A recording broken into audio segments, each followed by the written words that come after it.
राधे राधे दोस्तों। आज हम हमारी नर्वस सिस्टम की डिस्कशन को आगे बढ़ाते हैं। तो एक बार रिवाइज कर लेते हैं पिछला भी। नर्वस सिस्टम आपको पता ही होगा, दो पार्ट में बेसिकली डिवाइड है इन ह्यूमन। एक है सेंट्रल नर्वस सिस्टम और एक है peripheral nervous system. Central nervous system की अगर हम बात करें तो उसमें मेनली हम आ जाता है हमारा ब्रेन और स्पाइनल कॉर्ड। इसमें आ जाएगा ब्रेन प्लस स्पाइनल कॉर्ड। बाकी जितने भी नर्व्स हैं, चाहे वो सेंसरी हो चाहे वो मोटर हो, वो सारी पेरिफेरल नर्वस सिस्टम में आ जाती है। इसको हम समझते हैं थोड़ा। अगर पेरिफेरल नर्वस सिस्टम की बात करें तो उसमें दो टाइप्स की नर्व्स हैं, एक है सेंसरी और एक है मोटर। अब जो सेंसरी वाला पार्ट है दोस्तों, उसमें दो डिविजन्स हम कर सकते हैं। एक है हमारी जनरलाइज्ड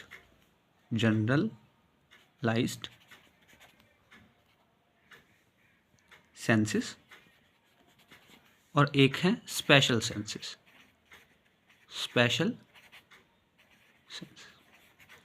जनरलाइज सेंसेस मतलब जो सारे बॉडी में ही प्रेजेंट हैं। जैसे हम बात करें टच की, अगर हम किसी भी पार्ट को टच करते हैं अपने, तो हमें पता लगता है, हमें महसूस होता है। अगर पेन भी किसी पार्ट पे हो तो हमें सारी बॉडी में ही पता लग जाता है। तीसरी चीज़ है टेम्परेचर। अगर कोई गर्म चीज़ हम छू लें तो उसका टेम्परेचर भी हम समझ सकते हैं। और चौथी चीज़ है प्रेशर। अगर हम दबाते हैं अपनी स्किन को कहीं पर भी तो वो भी हमें इजीली पता लग जाता है। ये तो होगी बात जनरलाइज्ड सेंसेस की। पर जो स्पेशल सेंसेस हैं दोस्तों, उसमें है जैसे हमारी ऑल्फैक्शन। अगर कोई आपने स्मेल को सेंस करना है तो वो नोज़ ही करेगा, वो सारी बॉडी नहीं कर सकती। दूसरी जैसी टेस्ट भी हमारी टंग के पास ही रिसेप्टर है टेस्ट को सेंस करने के लिए। ये नहीं आप हाथ के ऊपर कोई चीज़ रख के बैठ जाओ और बोलो उसका स्वाद पता लग जाए। तीसरी चीज़ हो गई हेयरिंग, या फिर साउंड की बात करें तो सुनना भी हमारे ईयर्स के थ्रू ही पॉसिबल है। सारी बॉडी में उसके रिसेप्टर प्रेजेंट नहीं है। और इससे आपको समझ आ गया होगा कि सेंसरी वाला पार्ट दो तरह का, generalize sense and special sense. अब बात कर लेते हैं मोटर वाले पार्ट की, हमारे पेरिफेरल नर्वस सिस्टम के। अगर मोटर वाले पार्ट की बात करें तो उसमें बेसिकली दो डिविजन्स हैं। एक है हमारी सोमैटिक और दूसरी है हमारी ऑटोनॉमिक। सोमैटिक का तो बेसिकली यही है कि जो भी स्केलेटल मसल या कोई भी मसल हमारे कंट्रोल में, जैसे हम आई को ब्लिंक करते हैं, इसमें मसल हमारा जॉ चलता है जब हम बोलते हैं या कुछ खाते हैं। और हमारी जितनी भी स्केलेटल मसल है, हाथ पैर हिलाने की या कुछ भी मूवमेंट करते हैं हम, वो सोमैटिक में आ जाएगा, जिसमें हम वॉलेंटरी मसल की बात करते हैं, वॉलेंटरी मसल। ऑटोनॉमिक उसके नाम से पता लग रहा है, ऑटोमेटिकली होने वाला काम। जैसे हमारी स्मूथ मसल ऑफ इंटेस्टाइन या फिर गैस्ट्रिक जीआईटी की, उसको हम खुद तो कंट्रोल नहीं कर रहे, वो अपने आप रेगुलेट हो रही है, तो वो आएगी ऑटोनॉमिक में। हमारी हार्ट की मसल कार्डियक वाली, उसको भी हम डायरेक्टली रेगुलेट नहीं कर रहे, वो भी क्या आ जाएगी ऑटोनॉमिक में। तो ऑटोनॉमिक में क्या हो गया, इनवॉलेंट्री वाला पार्ट, इनवॉलेंट्री मसल्स जो हैं वो भी सारे ऑटोनॉमिक में आ गए। और ऑटोनॉमिक की फर्दर दो डिविजन्स हैं, एक है सिंपैथेटिक और एक है पैरासिम्पैथेटिक। सिंपैथेटिक दोस्तों तभी एक्टिवेट होगा जब कोई इमरजेंसी कंडीशन, स्ट्रेसफुल कंडीशन है, और पैरासिम्पैथेटिक रिलैक्सिंग स्टेट में हमारे अंदर एक्टिवेट होता है। इसकी बात डिटेल से किसी और वीडियो में कर लेंगे, पर मैं आपको ब्रीफ में बता देता हूँ कि जैसे हमारे पीछे शेर लग गया या कोई इमरजेंसी कंडीशन जिसमें हमारा हार्ट बीट तेज़ हो गई, ब्रीथिंग तेज़ हो गई, डाइजेशन रुक गया और ब्रोंकियोडाइलेशन हो गई और पाइलो इरेक्शन हो गई। पाइलो इरेक्शन मतलब जो हमारे स्किन के ऊपर छोटे छोटे बाल होते हैं ना, वो क्या हो जाते हैं, खड़े हो जाते हैं। वो भी किसी इमरजेंसी कंडीशन में ही होगा। और उसके बाद प्यूपिलरी डायलेशन हो जाएगी कि हम किसी चीज़ को बहुत खुली आंखों से देखेंगे, मतलब ज़्यादा लाइट एंटर कर सके हमारे प्यूपिल में, और उसका जस्ट ऑपोजिट हो जाएगा पैरासिम्पथेटिक में। पेरिफेरल नर्वस सिस्टम तो हमने समझ लिया, अब बात करते हैं सेंट्रल नर्वस सिस्टम की। सेंट्रल नर्वस सिस्टम में जैसे मैंने पहले बताया कि दो मेन पार्ट हैं, एक और हमारा ब्रेन है और दूसरा है स्पाइनल कॉर्ड। तो ब्रेन की अगर हम पार्ट्स की बात करें तो ये पहला पार्ट जो आप देख पा रहे हैं उसको बोलते हैं फोर ब्रेन। फोर ब्रेन, ये वाला पार्ट जो है वो है मिड ब्रेन, और ये जो तीन पार्ट हैं जो मैं लाइन बना रहा हूँ आप देख पा रहे होंगे, ये आ जाते हैं हमारे हाइंड ब्रेन में। अब दोस्तों मैं थोड़ा आपको बता दूं कि जो ये वाली साइड है वो है डॉर्सल, ये वाली साइड है वेंट्रल। अब इस पार्ट को हमने फोर ब्रेन ही क्यों बोला, इस पार्ट से ही क्यों शुरू किया, क्योंकि पहले हमारी लोकोमोशन जो थी टेट्रापीडल थी, कि मतलब हम चार, जो हमारी दोनों हाथ और दोनों टांगे हैं उनको यूज़ करके हम चलते थे। ठीक है, हमारे फोर अपेंडेजेस थे जिनकी वजह से हम चलते, जैसे आज भी एनिमल्स हैं, चीता है, शेर है, बाकी सारे। तो जब हम उनके हेड को देखेंगे, आप इमेजिन कीजिए कि कोई सामने से जानवर आ रहा है, उसका हेड आप देख पा रहे हैं, और जो सबसे आगे वाला पार्ट है उसकी आइज़ के ऊपर वाला जो सिर का पोर्शन है उस पर जो पार्ट है वो है फोर ब्रेन, इसीलिए ये इसको फोर ब्रेन कहा गया। और जैसे जैसे हम पीछे की तरफ जाते जाएंगे तो पीछे वाला पार्ट होगा हाइंड ब्रेन, और हाइंड ब्रेन के नीचे ही क्या प्रेजेंट होती है हमारी स्पाइनल कॉर्ड, जो सारी बॉडी में आगे जाती है और जिससे बहुत सारी नर्व्स निकलती हैं।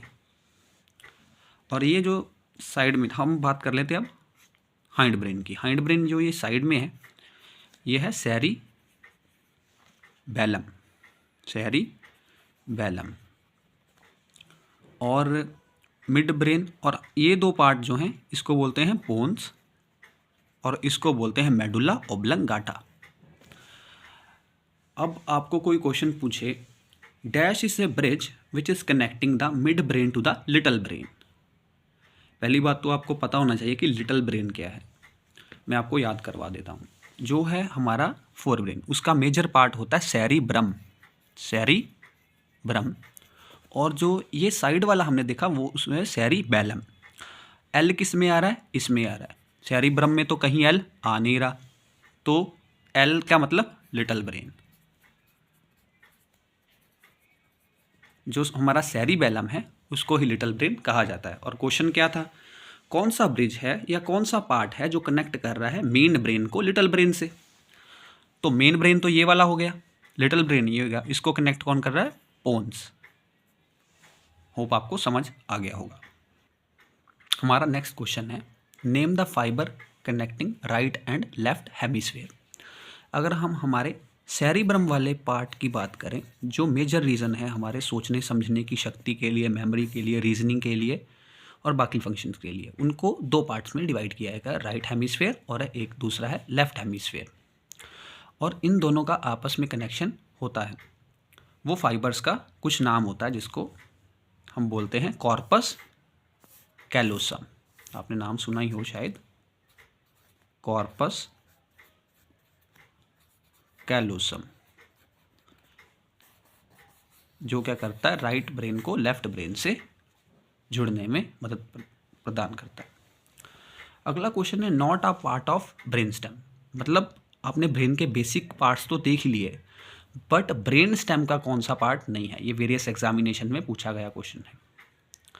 तो मैं आपको ट्री की एग्जांपल से बताता हूँ। जैसे आप इमेजिन कीजिए ये एक ट्री है, स्टेम क्या होती है, जो ये वाला पार्ट है ये स्टेम होती है। तो ये जो साइड वाली चीज़ है वो तो स्टेम में नहीं आती, वो तो ब्रांच हो गई। तो ऐसा ही हमारे ब्रेन में है। जैसे देखिए ये जो है पार्ट, इसको हम ब्रेन स्टेम में लेंगे, सेरिबेलम को नहीं लेंगे क्योंकि ये साइड पर है।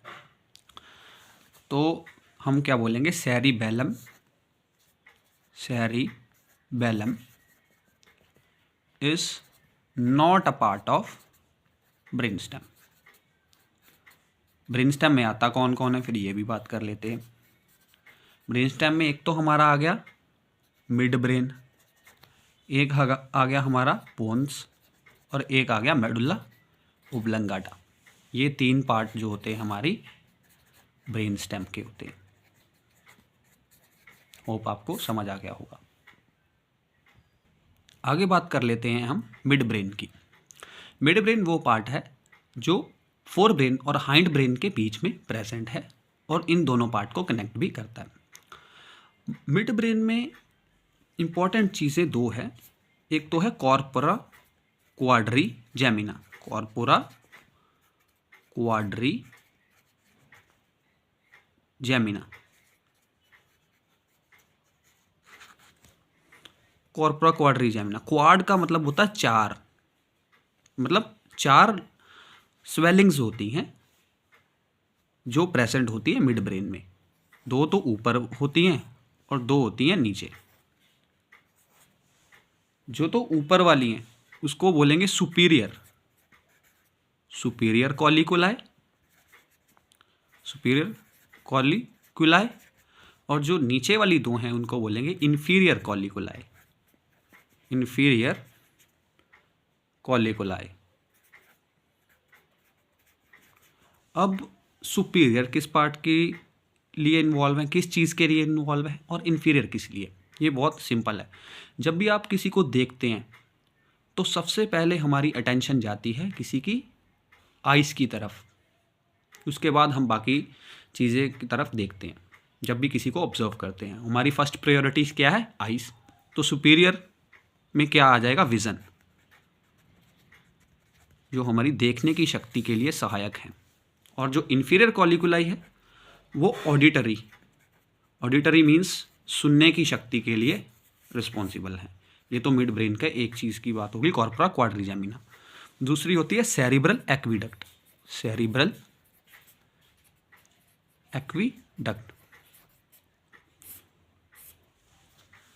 वो क्या करती है? वो कनेक्ट करती है हमारे फोर ब्रेन को हाइंड ब्रेन से, जैसा हमने शुरू में बात की थी मिड ब्रेन का मेन फंक्शन। या फिर सेरिब्रल पेडंकल भी बोलते हैं उसको, सेरिब्रल पेडंकल, सेरिब्रल पेडंकल। ये क्या करती है? कनेक्ट करती है fore brain and hind brain को, जो मिड ब्रेन का मेन फंक्शन है। उसके बाद हम बात कर लेते हैं हाइंड ब्रेन की। हाइंड ब्रेन के 3 इंपॉर्टेंट पार्ट हैं। एक है हमारा पोन्स, दूसरा मेडुला ऑब्लंगाटा और तीसरा है सेरिबेलम। जैसे आपने पिछली डायग्राम में देख ही लिया कि ये है हमारा हाइंड ब्रेन। ये 3 चीज़ें, एक तो सेरिबेलम हो गया, एक पोन्स हो गया और एक मेडुला ऑब्लंगाटा हो गया। अब इनकी बात कर लेते हैं ये कि यह क्या क्या करते हैं।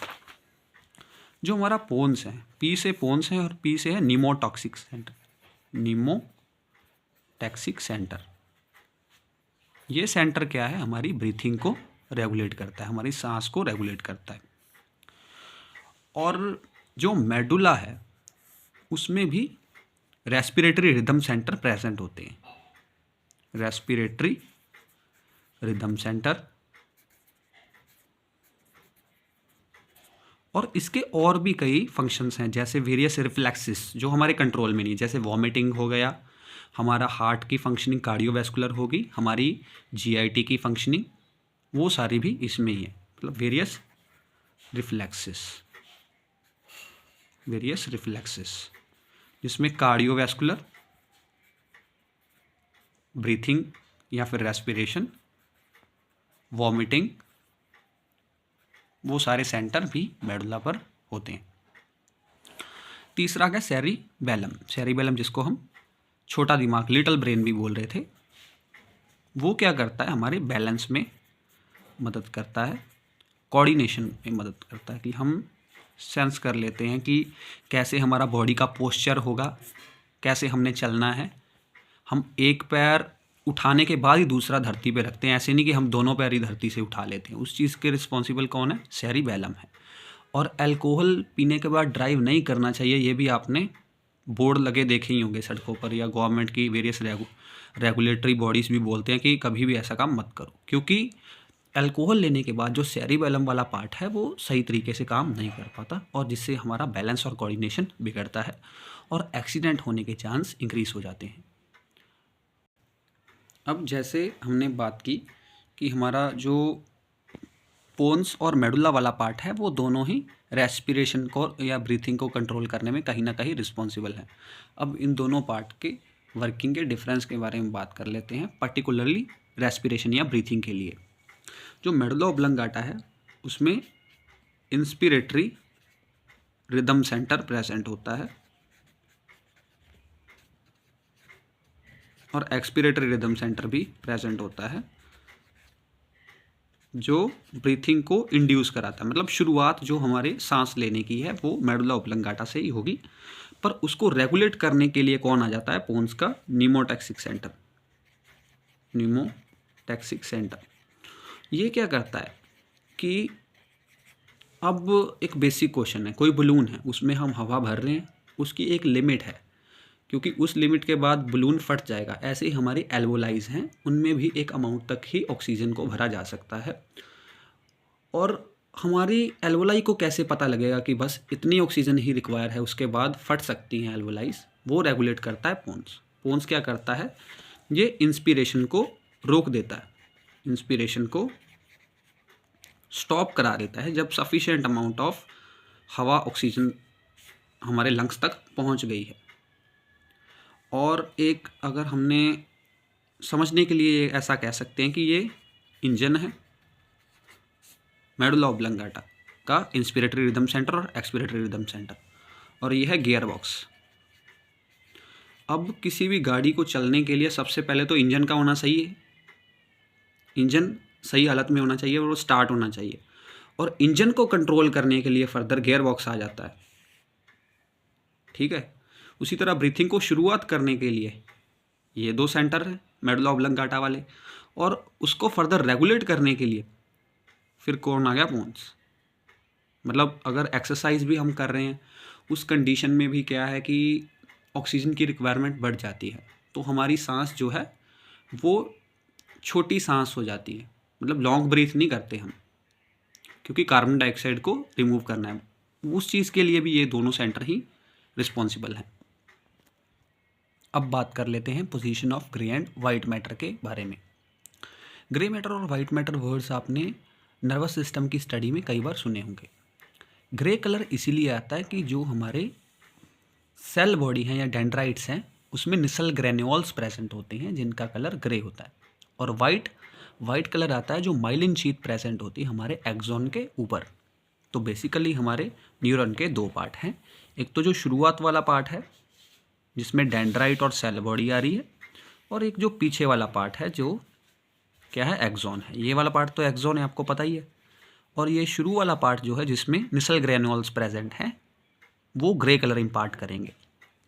अगर हम सेरिब्रम, हमारे फोर ब्रेन और सेरिबेलम की बात करें, सेरिबेलम हाइंड ब्रेन वाला और फोर ब्रेन की बात करें, तो उनमें क्या होता है? जो हमारा न्यूरॉन्स की सेल बॉडी जो है वो बाहर वाले रीजन में ज़्यादा कंसंट्रेटेड होती है, इसीलिए जो ग्रे मैटर है वो कहाँ आ जाएगा? बाहर वाली साइड। और अंदर क्या आ जाएगी? वही न्यूरॉन्स की एक्सॉन्स, जिसकी वजह से अंदर क्या आ जाएगा? वाइट मैटर, और बाहर वाली साइड क्या आ जाएगा? Grey matter. बाहर वाली साइड आ जाएगा ग्रे मैटर।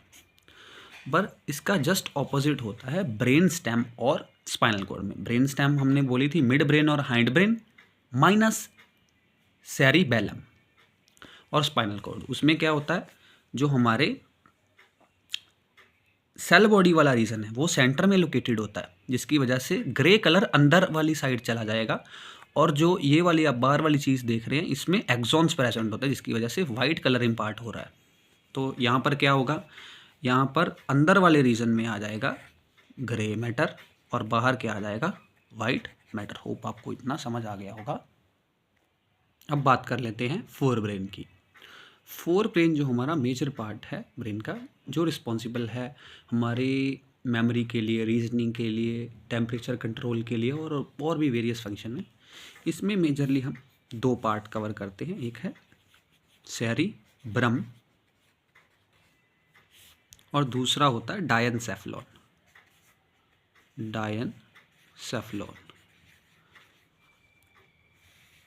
जब हमारा ब्रेन बना तो शुरू में एक ही लोब था जो आगे तीन लोब्स बनाता है, प्रोजेंसेफ्लॉन, मीजेंसेफ्लॉन और रोहम्बेनसेफ्लॉन। प्रोजेंसेफ्लॉन, मीजेंसेफ्लॉन और रोहम्बेनसेफ्लॉन। और प्रोजेंसेफ्लॉन के दो पार्ट होते हैं, डायनसेफ्लॉन और टीलेनसेफ्लॉन। ठीक है, तो जो हमारा फोरब्रेन है उसमें दो पार्ट आ गए, एक तो सेरिब्रम और एक फोरब्रेन वाला पार्ट आ गया डायनसेफ्लॉन। अब डायनसेफ्लॉन में आगे तीन पार्ट होते हैं, एक है थैलामस,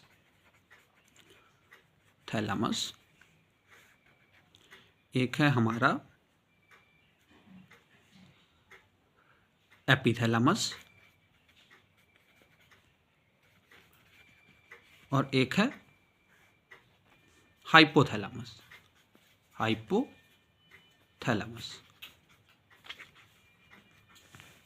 थैलामस तो है जो है रिले सेंटर। रिले सेंटर मतलब कोई भी सिग्नल या कोई भी काम ब्रेन में होना है तो वो इसके पास होकर जाएगा। मैं एग्जांपल से समझाता हूँ। जैसे एक एम्बुलेंस सर्विस है जो इंडिया में अलग अलग स्टेट, सारी स्टेट्स भी तकरीबन है। तो क्या होता है, जब हम इमरजेंसी हेल्पलाइन पर फ़ोन करते हैं तो हमने सबसे पहले क्या किया, फ़ोन। तो आपको क्या लगता है कि वो फ़ोन सीधा एम्बुलेंस के ड्राइवर के पास जाता है?